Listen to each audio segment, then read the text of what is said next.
Okay guys, first let's start with what is a HELOC. Second, I want to go to why HELOCs are an awesome tool for investors. Number one, a HELOC. It is a home equity line of credit, meaning you have to have equity in your property to be able to use a HELOC. If you owe if you have a $100,000 house and you owe $95,000 on it, you have no equity to use. But if you do have equity in your property, you can borrow against that equity you can really use it for anything, but for our purposes, we want to talk about how it's an awesome tool if you want to invest in real estate. A HELOC has two distinct periods. You have your draw period and you have your repayment period. During your draw period, it works like a revolving line of credit. Whatever the total amount that you're pre-qualified for or pre-approved to pull, you can pull that money out. And during that period, you only have to make interest payments. Now, you can pay more and you can pay the full balance off and then you can reuse it multiple times. Say you pull the full amount or a portion of the amount, you repay it, or you say your full amount you can borrow is $100,000. You borrow 5, you can borrow 5 more, you can borrow up to 100, you can repay it all, get back to a zero balance and use it again.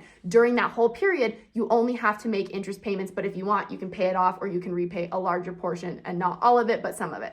Now, when you get to the end of that draw period, the draw period is normally like 5 to 10 years, depending on what type of loan you're doing in your lender. Now, when you get to the end of your draw period, begins your repayment period, which is normally 10 to 20 years. Now, here is the thing you have to be careful of. When you get to the repayment period, if you still are having a balance held, now you have to also pay your principal. So during your draw period, you were only making interest payments or you were only required to make interest payments, but now you have to make interest and principal payments. So those payments are going to go up. The other thing you have to keep in mind is HELOCs are almost always in a variable rate mortgage. So interest rates may have been really low and really good, and it may have been easy to make that payment. All of a sudden, it's your repayment period and your payment goes up, 1, because you're paying principal and interest, and 2, because interest rates have risen. So you have to be really careful and cognizant of what that payment structure is going to look like if you get stuck with the payment and you haven't paid it off during the repayment period. That's a HELOC in a nutshell. HELOCs can be really scary because people can use them and misuse them and get a HELOC to buy stupid stuff that's not gonna return money back to them. Maybe they buy a boat, maybe they buy a car. Well, what's your plan to repay it? Now, here's a great way you can use them as an investor.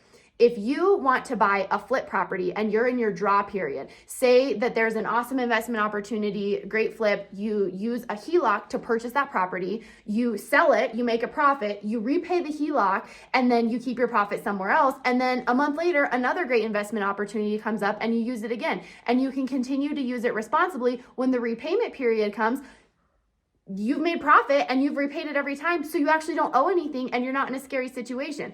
Here's another way they're super useful. If you are interested in not buying and selling like a flipping strategy, maybe you want to buy and hold long-term rental properties. You use your HELOC to buy an investment property. Some of the best deals you get getting into rental property and getting started is buying a non-financeable property. A non-financeable property is something that a bank won't loan on because the condition is so bad. If you want to know more about that, I'm going to link a video below and you can go check that out. But if the property is non-financeable, you can buy it with a HELOC because that's basically the same as cash. So you are going to buy the property, you are going to renovate it to get it in good and working order and financeable condition. You refinance it with a normal traditional mortgage, you pay back your HELOC, then you have your full balance of your HELOC again, and you can use that money then to go invest in your next property. So these are an awesome tool. And if you just use them during the draw period and you always repay them, you're not thinking, I'm going to get this to buy stupid stuff and frivolous expenses, but you're using them as an investment with a firm plan to repay, they are a fantastic strategy. Now, the icing on the cake right now, and the reason I'm making this video is because someone messaged me on Instagram and asked me about this.